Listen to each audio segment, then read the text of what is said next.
What is up, guys, and welcome to episode 6 of the Pebble Podcast. And today, we're going to be talking about the thing that hundreds of future firefighters have to do each year, and that is take the Candidate Physical Ability Test, or CPAT.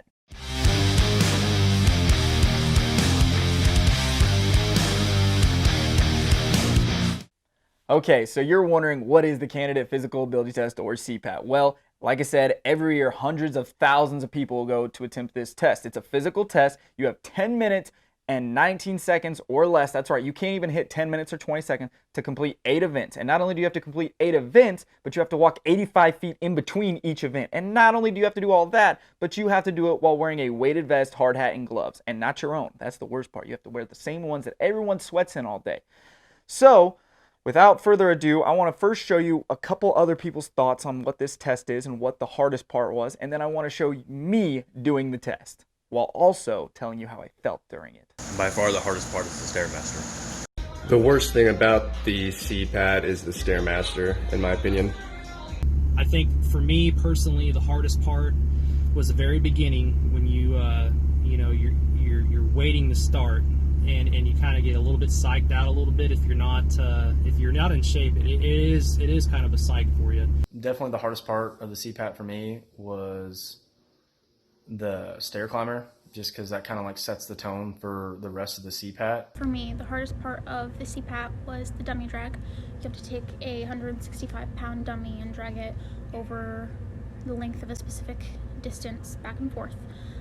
It was probably the dummy drag, to be honest. The hardest part about the CPAT for me was definitely the stair stepper event, because having that extra 75 pounds on you for the duration of that event is taxing. My not so favorite part was the ceiling breach and pull at the end. I was not a fan.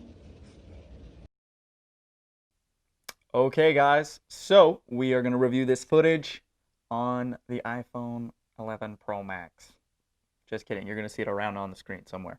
All right, so without further ado, here we go.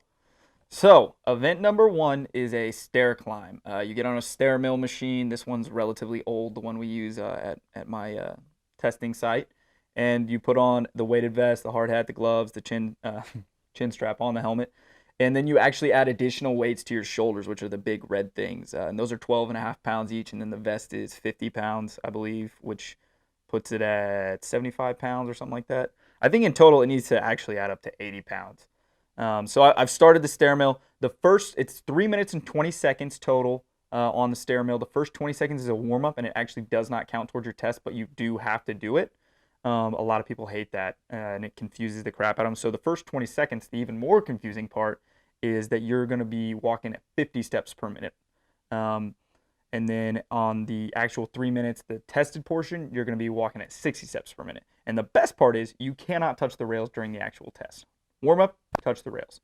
But then it speeds up, can't touch the rails. That throws so many people off. And this is actually the hardest event for most people. Out of all the events, this one has the highest fail rate. It's also at the beginning. So a lot of people don't even make it past these steps.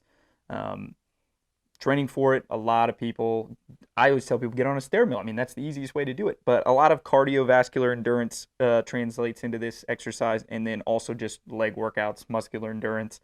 So it's fun. You'll notice I move my hands a lot. The best way to do it is to grab up here on your vest and just go to work. But I get bored, and so I'll start pushing down on my legs to make it feel like there's less weight on my legs, but in the end, it's still the same amount of weight. This is also, in my opinion, I hate this station because, I mean, you can see me there. It's just boring. You just stand there. Luckily, I'm not actually officially taking this test, so the guys there can talk to me, and I can talk and laugh and joke. But during tests, you can't talk to people, and they can't talk to you. They can't tell your time. You can see it, but every time you look up, it's like, oh, 2 seconds has gone by. Let me look down. Oh, 0.5 seconds has gone by. So it's grueling, it's boring, and like I said, a lot of people don't make it off this. And then you can really tell how well somebody prepared for it by when they do get off of it, how well their legs tend to work. You get a lot of people who do the little, or you get somebody who walks solid.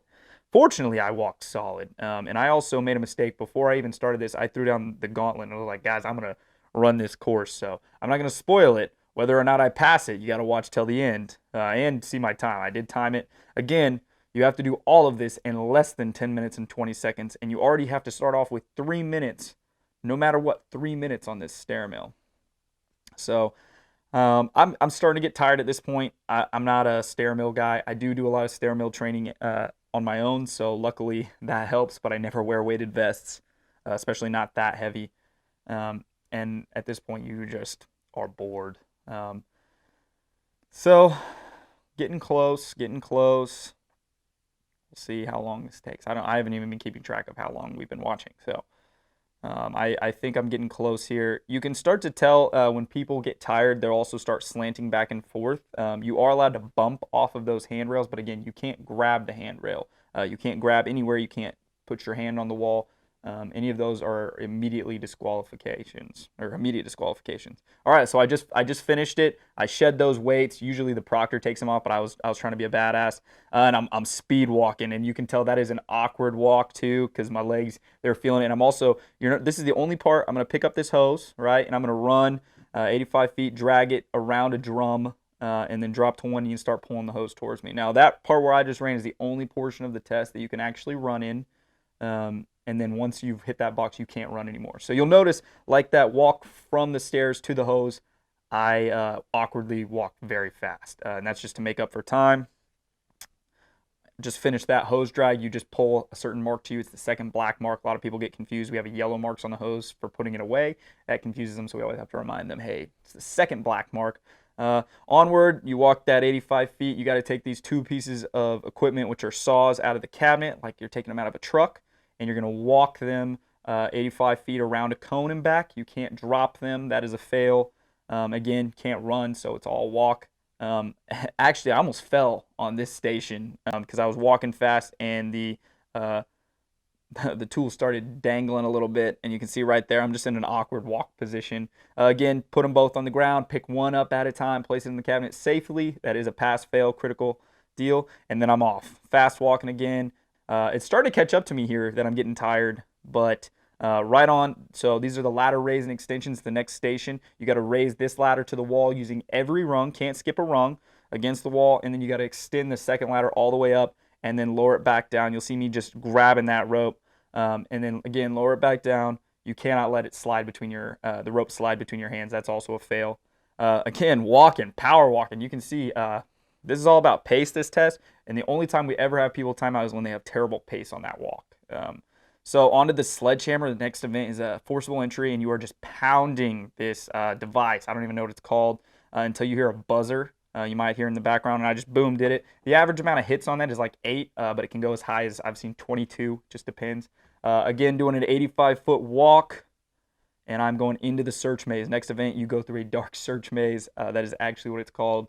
It's pretty dark in there, but you're basically just crawling around in this box. There's a couple obstacles in there. There's sharp turn, over a bump, getting lower. You got to go down to a crawl, and then you finish. You'll see I come out with a crawl.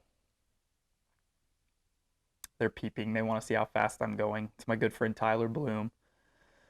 There I am. Grab that edge. Pull yourself out. And by here, you can see it on my face. I'm starting to get tired, but I am still walking. Because I am awesome like that. Good maintaining pace. Now, here is the second, next to the stairs, the second most failed event, and that is the rescue event. It is a dummy drag. So that is a 175-pound dummy. It has handles. You have to drag it around that barrel and back. You cannot rest on the barrel. You can set the dummy down. You can carry. You can pick it up and carry it if you wanted, but you cannot rest your own arms against that barrel. And you just have to bring it back past the finish line. A lot of people either run out of time here or they are just too tired to compete. We've had people pass out. It is a pretty strenuous of all of them. I'd say the most strenuous because you're pretty much your full body.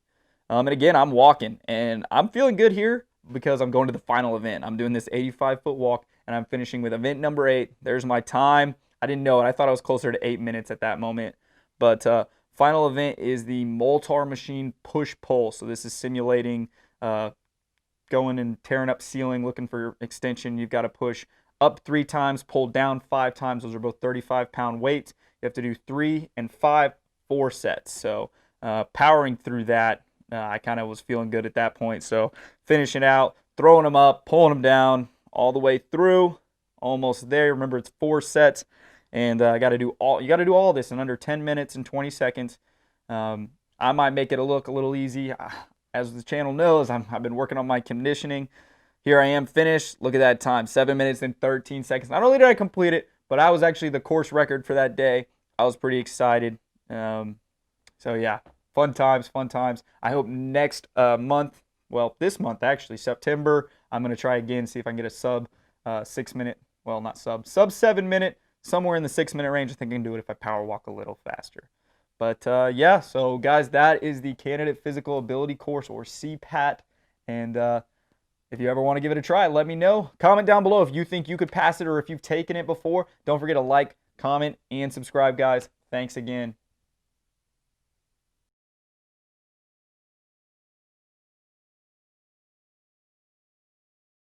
So you might find yourself wondering, how am I running half marathons and doing Marine Corps obstacle courses and doing CPAT tests in fast time?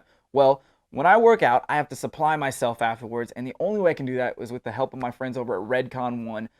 They provide all my supplements. I get all my protein, pre-workout, creatine, all of them from them. So if you guys want to share in the wealth, my discount code can be found in the description below. Thank you for watching again, and have a fantastic rest of your week.